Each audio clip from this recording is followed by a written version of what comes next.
جی بسم اللہ الرحمن الرحیم۔ آج ہم پڑھیں گے اسم فاعل اور اسم مفعول بنانے کا قاعدہ۔ اسم مفعول کا نسبتاً آسان ہے، تو پہلے ہم اس کو پڑھ لیتے ہیں، بعد میں پھر اسم فاعل میں ذرا تفصیل ہے، اتنی زیادہ نہیں ہے لیکن اسم مفعول کی بنسبت تو اس کو بعد میں پڑھ لیتے ہیں۔ اس کو پڑھیے ذرا۔ ماضی مطلق کے واحد غائب پر ہا زیادہ کر تو اسم مفعول بن جائے گا۔ آورد آوردہ۔ اصل میں مصدر یہ ہوتا ہے آوردن، ٹھیک ہے؟ تو ماضی مطلق کا واحد غائب کس طرح بناتے ہیں ہم؟ نون کاٹ دیں گے تو پھر ہمارے آخر میں ہا لگا دیں گے، تو اس کا مطلب ہوتا ہے آوردہ۔ آزمودہ۔ ہاں، اب آزمودہ کہتے ہیں نا کہ یہ بڑا آزمودہ نسخہ جی ہے۔ جی جی۔ ہم کہتے ہیں کہ خود ساختہ، ساختن اچھا۔ بنانا، خود ساختہ یعنی خود سے بنایا ہوا۔ تو بس اسم مفعول کی اتنی ہی حقیقت ہے فارسی میں کہ ماضی مطلق کا واحد غائب نکالیں، اس کے آخر میں ہا لگا دیں تو وہ بن جائے گا اسم مفعول کا صیغہ۔ آپ کو پتہ ہے کہ اسم مفعول میں غائب حاضر متکلم کا چکر نہیں ہوتا، نہیں۔ بلکہ آپ شروع میں اگر ضمیریں لگا لیتے ہیں تو وہی ضمیریں ہی اس بات کا تعین کرتی ہیں کہ یہ غائب یا حاضر یا متکلم کے بارے میں بات ہو رہی ہے۔ جیسے یہ جی آوردن ہے، اس کے شروع میں آپ اگر لگا دیتے ہیں او، جی۔ ٹھیک ہے، او آوردہ، تو اس کا مطلب وہ صحیح۔ لایا ہوا، اور صحیح۔ اگر تو لگا دیں تو حاضر بن جائے گا تو آوردہ، اور من لگا لیں تو یہ متکلم کا بن جائے گا۔ ٹھیک۔ سمجھا گئی بات؟ جی۔ تو واحد کے لیے تو یہ واحد کا وہ لگے گا، اور اس کی جو جمع ہے تو اس کے لیے پہلے آپ نے اس کی جمع بنانے کا طریقہ سیکھنا ہے۔ جمع بنانے کا طریقہ یہ لکھا ہوا ہے، اسم فاعل اور اسم مفعول کی جمع بنانے کا قاعدہ یہ ہے کہ اس کے آخر میں جو ہا ہے اس کو گاف سے بدل کر الف نون بڑھا دو، تو یہ جو ہا ہے اس کو ہم کیا کر دیں گے؟ کاف سے بدلیں۔ الف نون لگا دیں گے تو بن جائے گا آوردگان۔ جی سمجھ آ رہی بات؟ جی ایک لفظ آپ نے سنا ہوگا سیلاب زدگان، جی۔ تو وہ اصل میں ہوتا ہے زدن، مارنا، ماضی مطلق کا واحد غائب بن گیا، آخر میں ہا لگا دی، تو اسی سے آپ جو ہے نا جمع بنا دیں، زدہ، جی ہا کو ہٹا کر گاف الف نون، زدگان، سیلاب زدگان یعنی سیلاب کے مارے ہوئے لوگ۔ پسماندگان۔ ہاں، ماندن کا مطلب ہوتا ہے رہنا، ماندن رہنا، نون ہٹاتے ہیں ہا لگاتے ہیں، جمع میں ہا کو کاٹ کر گاف الف نون لگا دیں، پس گان یعنی پیچھے رہ گئے ہوئے، پیچھے رہ جانے والے۔ بے شمار مثالیں آپ کو اردو میں اس کی دستیاب ہو سکتی ہیں۔ اب آ جائیں اسم، یہ آپ کو سمجھ میں آ گئی یہ بات؟ ہاں جی آگے بھی۔ اب آ جائیں آپ اسم فاعل کی طرف، اس کو پڑھیے۔ اس میں فعل بنانے کا قاعدہ امر حاضر کے واحد حاضر پر ندہ بڑھا دو، ہاں، اس ندا، میں فعل بن جائے۔ ندہ بڑھا دو، اس میں فعل گوئی سے گوئندہ۔ گوہند، آگے۔ اس میں فعل کی دو قسمیں، اول قیاسی، دوم سماعی۔ قیاسی وہ ہے جو طریقے مذکور سے بنایا جائے، اور سماعی کے بنانے کا قاعدہ اکثر یہ ہوتا ہے کہ امر کے واحد حاضر کے شروع میں کوئی اسم زیادہ کر دیا جائے، جیسے جہان آفرین۔ جہاں آفرین۔ جہاں آفرین۔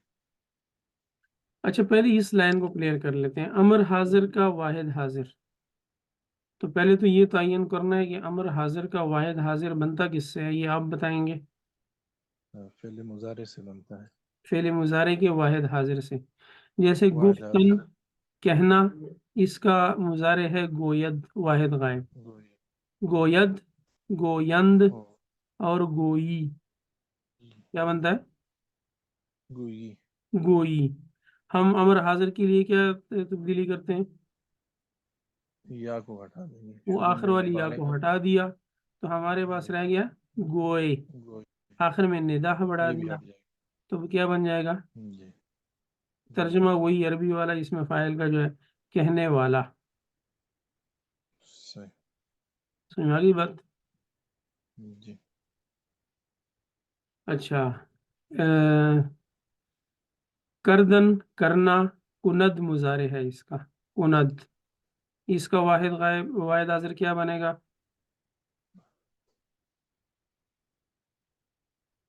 امر سے واحد حاضر کیا ہے اس کا؟ کردن کرنا کند مضارع ہے اس کا. اچھا کنر کنر خطرناک سا لفظ ہے. ہوں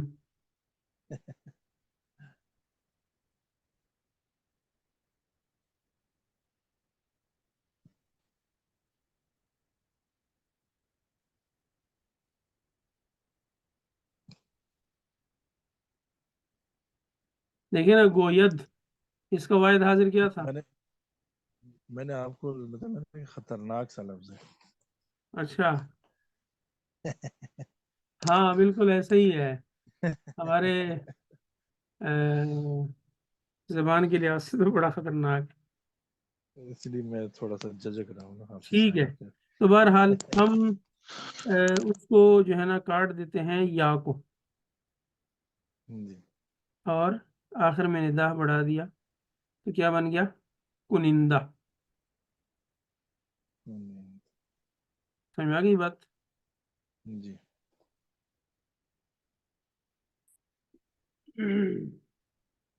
اچھا. ایک اچھا یہ یا ہٹ جائے گی اس کے آخر سے. دیکھیں نا، ہم اس کو مضارع کے واحد حاضر سے نہیں بنا رہے، ہم اس کو امر کے واحد حاضر سے بنا رہے. بالکل بالکل اور امر کے واحد حاضر کے آخر میں تو یا ہے ہی نہیں. پہلے سے گری. ہاں، جی پہلے سے ہی ہم کیا کر دیں گے، اس کے آخر میں وہ لگا دیں گے، ڈائریکٹ ندا لگا دیں گے. اچھا. نمائندہ، صحیح. نماید ہوتا ہے. کیا ہوتا ہے؟ نمائش. نماید. اس سے جو ہے نا آپ واحد حاضر بنائیں، نماید، نمائند، نمائی. امر میں وہ کاٹ دیا یا، یہ تو اس کی اپنی یا ہے نا، اور آخر میں جی ندا لگا دیا تو یہ بن گیا نمائندہ. جی بے شمار آپ کو اس طرح کے الفاظ اپنے ہی اردو میں دستیاب ہو سکتے. یہ ہے اسم فاعل کا قیاسی طریقہ، یعنی جو جس سے مصادر میں آتا، گردانوں میں جو آتا ہے. ایک جی اور بھی ہے کہ آپ امر حاضر کے شروع میں کوئی لفظ بڑھا دیں. امر حاضر کے شروع میں جی کوئی لفظ بڑھا دیں. جیسے مثال کے طور پر بہت ساری مثالیں اس وقت پھر اب ذہن سے نکل جاتی ہیں، اور ویسے ہم دن رات بولتے رہتے ہیں.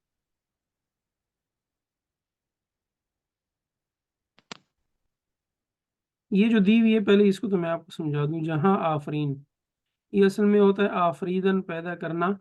آفریند مضارع. تو صحیح. واحد حاضر میں آئے تو وہ بن جائے گا آفرینی. پھر امر کے لیے بناتے وقت پھر ہم کیا کر دیتے ہیں؟ آفرین. آفری. تو یہ امر کا واحد حاضر بن گیا، صرف با نہیں لگانی ہے بس. اس کے شروع میں آپ نے جہاں لگا دینا ہے، جہاں آفرین. تو کیا بن جائے گا؟ جہاں کو پیدا کرنے والا. جہاں کو پیدا کرنے والا.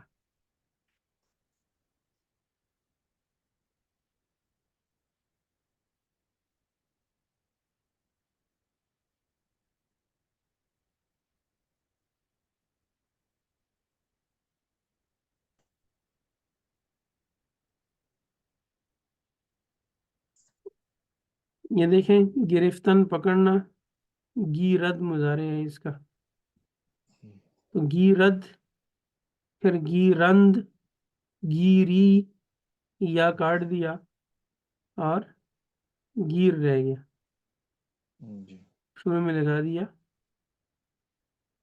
جہانگیر۔ اچھا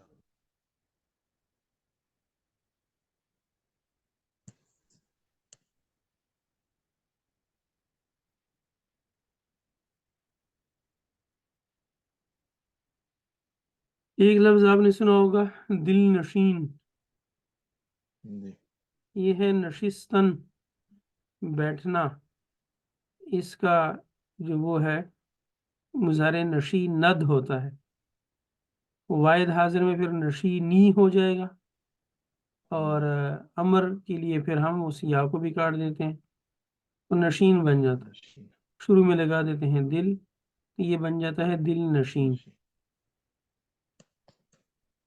جو پہلا طریقہ تھا قیاسی والا، اس کی بھی جمع بنانے کا وہی طریقہ ہے جو ہم نے اسم مفعول کے جمع بنانے کا طریقہ پڑھ لیا، وہ کیا ہے؟ یہ جی کہ جو ہا ہے نا، ہا، جی اس کو آپ ہٹا دیں تو ندا بڑھاتے ہیں نا، ندا، جی گوئندہ، ہا کو ہٹا کر گاف الف نون، تو یہ بن جائے گا گوئندگان۔ جی تو یہ ہے اسم فاعل اور اسم مفعول کا جمع بنانے کا طریقہ۔ اب ہمارے پاس اگلا سٹیپ آتا ہے معروف اور مجہول، یعنی مجہول بنانے کا جو قاعدہ ہے، اب ہم نے وہ پڑھنے ہیں سب گردانوں کے۔ ٹھیک اس میں مفید اور غیر مفید، یعنی جو آپ پڑھتے ہیں مسند علیہ اور مسند، اس میں بھی یہی ہوتا ہے کہ مضاف پہلے آتے ہیں، مضاف علیہ بعد میں آتا ہے۔ اسب زید کا مطلب زید کا گھوڑا، غلام بکر، بکر کا غلام، چاقو ایمن، میرا چاقو۔ مرکب غیر مفید کی اقسام، تو مرکب توصیفی، یعنی اس کا آسان وہ ہے کہ جو عربی میں جس طرح آتا ہے مضاف پہلے مضاف علیہ بعد میں، ایسے ہی جی فارسی میں بھی، اور موصوف پہلے اور صفت بعد میں۔ صحیح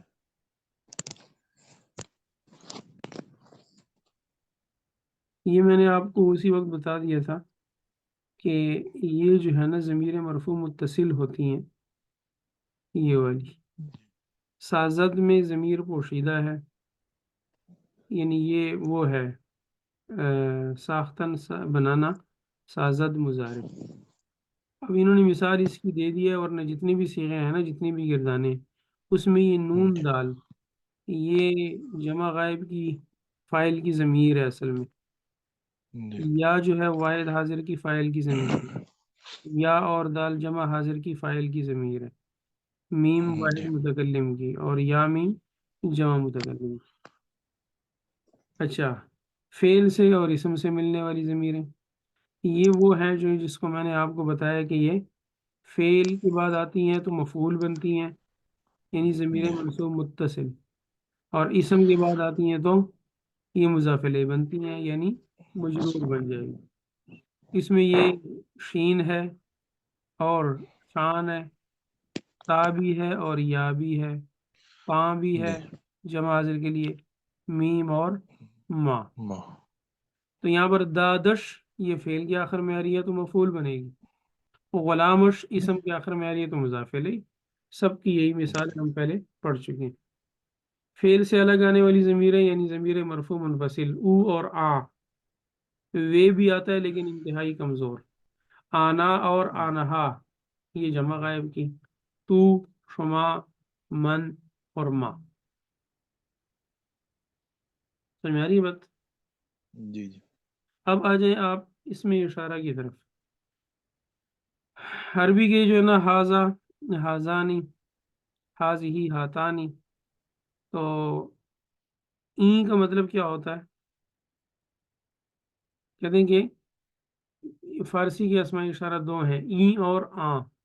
ای کی جمع اینا اور آ کی جمع آنا آتی ہے، اس چیز کی طرف اشارہ کریں اس کو مشار الیہ کہتے ہیں۔ بس فارسی کی یہی دو اسماء اشارہ ہیں بس۔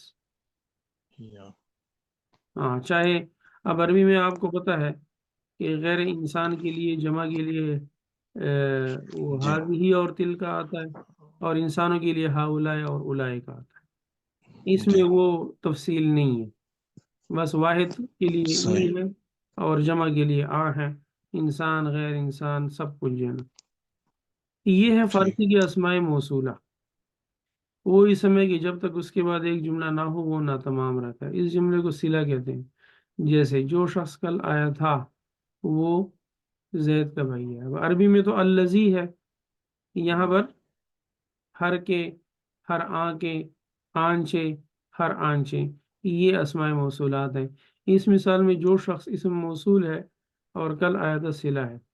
اگر کسی اسم کے آخر میں یا مجہول لگا دو اور اس کے بعد لفظ کے لاؤ تو وہ بھی اس میں موصول ہو جاتا ہے۔ جیسے مرد، اس کو آپ پہلے یوں کریں مردے، ٹھیک ہو گیا، اور پھر کے لگا دو، مردے کے، ٹھیک ہو گیا۔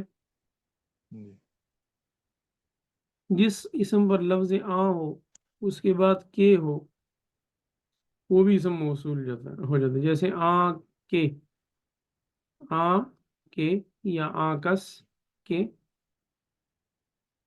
مرا درہم داد، صحیح ہے۔ الرجل الذي اعطاني درہما عطا یا جا۔ منادہ، منادہ میں کیا ہوتا ہے؟ جسے پکارا جائے، جیسے اے زید، زید منادہ ہے۔ فارسی میں حرف ندا دو ہیں، اے اور الف۔ اے منادہ کے شروع میں آتا ہے جیسے اے زید، اور الف منادہ کے آخر میں آتا ہے جیسے کریما، اے کریم، ٹھیک ہے۔ صحیح پشتوں میں بھی یہی ہے۔ بات سمجھ آ گئی آپ کو؟ اب آ جائیں دوسری جی جی کی طرف۔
یہاں تک پہنچے تھے ہم۔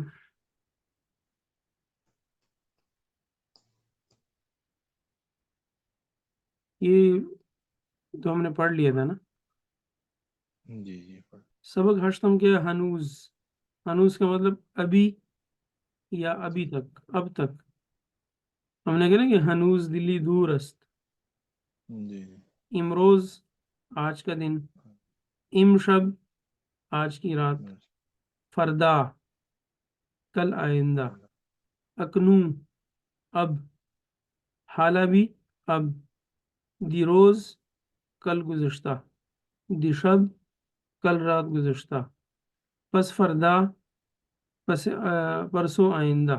فردا تو کل ہو گیا تو پس فردا بس پرسوں ہو جائے گا۔ نیم روز آدھا دن، دوپہر، پری روز پرسوں گزشتہ، سمجھ رہی بات؟ جی یہ دیکھیں نا، دی روز کل گزشتہ اور پری جی روز پرسوں گزشتہ۔ پری شب، دی شب کیا تھا؟ کل والی رات، اور پری شب یعنی دونوں برابر برابر کر کے لکھے ہوئے۔ جی اچھا پھر کیا ہو گیا؟ پرسو ہیج ہیج، ہیج کا مطلب کیا ہوتا ہیج ہے؟ کچھ. کچھ. ابھی اس کی جو آپ کو انہوں نے پریکٹس دی ہوئی ہے وہ یہاں پہ دی ہوئی ہے میرے خیال میں.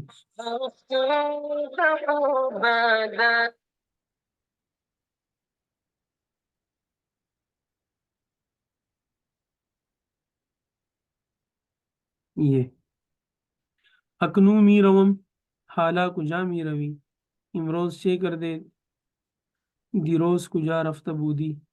یہ اردو میں ترجمہ کرنا ہے اور یہ فارسی میں ترجمہ کرنا ہے، یہ تو آپ کا کام ہے. ٹھیک.